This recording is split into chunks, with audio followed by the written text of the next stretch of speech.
So, as some of you folks noticed, I've been gone off Facebook for a little while. I got banned because I commented on I believe the post was from the Daily Mail in the UK about a lady stabbing her husband to death and her children to death. And I simply posted, "Women are violent," and that's considered hate speech. I guess I'm hateful. I guess I don't like when women are violent, because as a guy, I know I cannot be violent to a woman because I'll go straight to jail. Even if I'm not violent to a woman, I'll go straight to jail. Because I've been to jail because a woman made an allegation that was untrue. And I sat in jail for 10 months awaiting trial. All the charges were dropped, but I still lost 10 months of my life. But I mean, we talk about hate. Hate's kind of interesting lately because there's been such a lack of hate in the US. People are actually faking hate crimes. And everyone's like, oh, you're judging him because he's that young gentleman who, former actor, I don't know. He was allegedly attacked by white men who put a noose around his neck, poured bleach on him while screaming, "This is Magna Country now." I read some of the comments when I first seen that. And a guy from Chicago, just down the road from where it happened, I guess in the same neighborhood, he said, in that neighborhood at 2 a.m., when it's minus 20, I guess that's quite cold in the U.S., they said there's two things you're doing in that park at night: sucking cocks and smoking rocks. It's like the only thing people are doing there. So what were you doing? And it's pretty sad in the United States, you actually literally have to pay Nigerians. That's nothing bad about Nigerians, but you have to pay Nigerians to get in on your hoax for your hate crime. Now the guy is saying, he has a drug issue. Give me a fucking break, please. There's such a lack of hate and crime that you have to fake it. Also, there was a transgendered person who burnt their own house down because there was not enough hate. This is in Detroit, against this person. So they wanted to raise awareness, I guess. So they burnt their house down, killed 2 cats and 3 dogs, raised $58,000 for himself or herself. I don't know this person's gender. Because there was no hate. No hate. Funny how that is, eh? And then you have, of course, in Washington, D.C., where those young men are actually protesting, or that's what I'm looking for here, spreading Christian values. You have some Israelites, that's what you call them?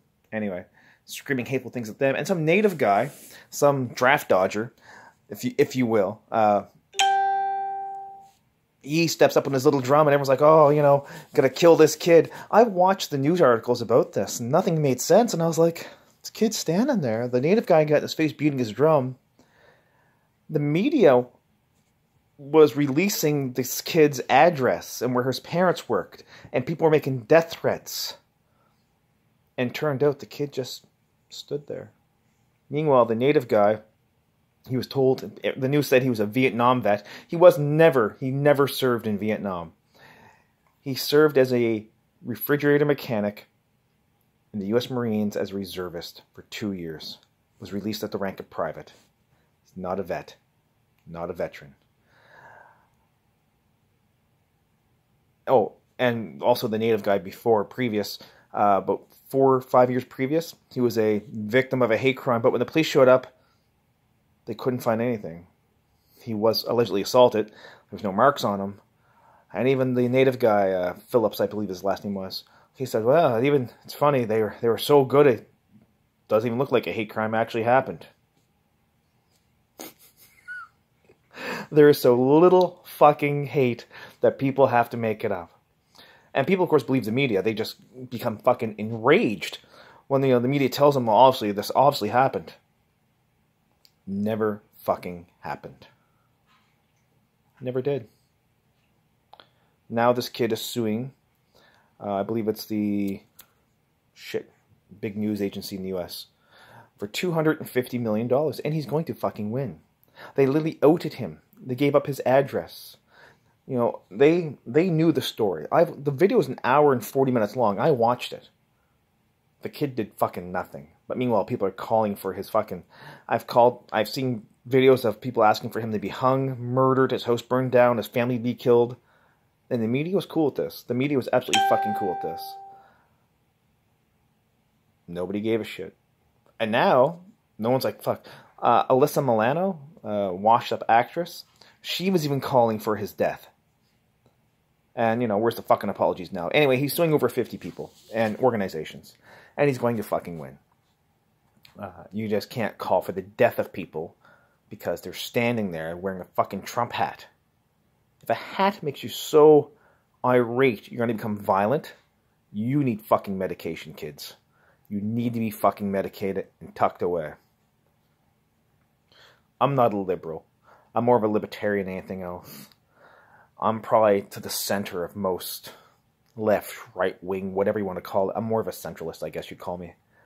If a hat makes you so fucking irate that you want to murder someone, you want to assault somebody, here's what I ask you to do.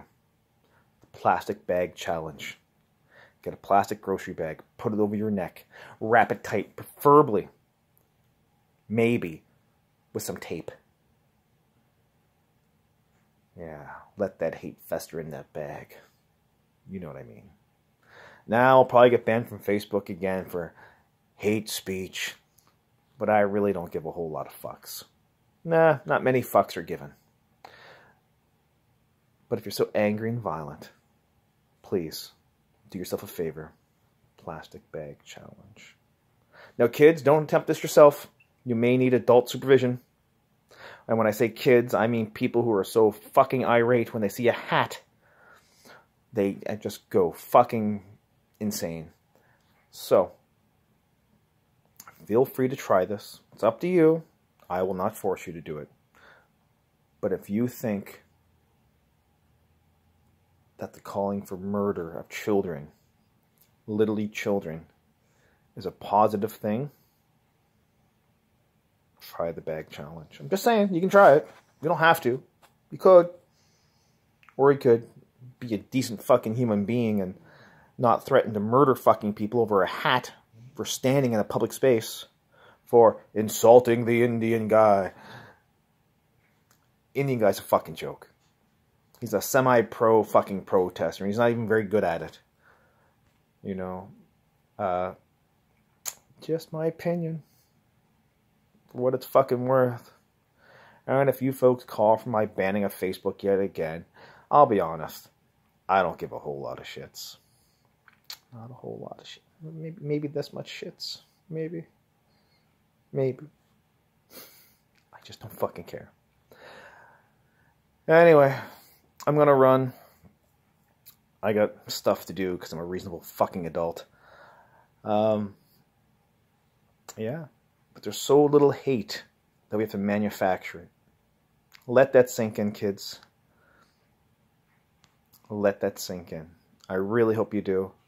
You know, you're like, oh, Jesus, I just can't find someone to hate. Let's make it fake. Let's fake it against ourselves. Yeah, that's a great idea. And, yeah. Anyway, I gotta go. You guys have a great night.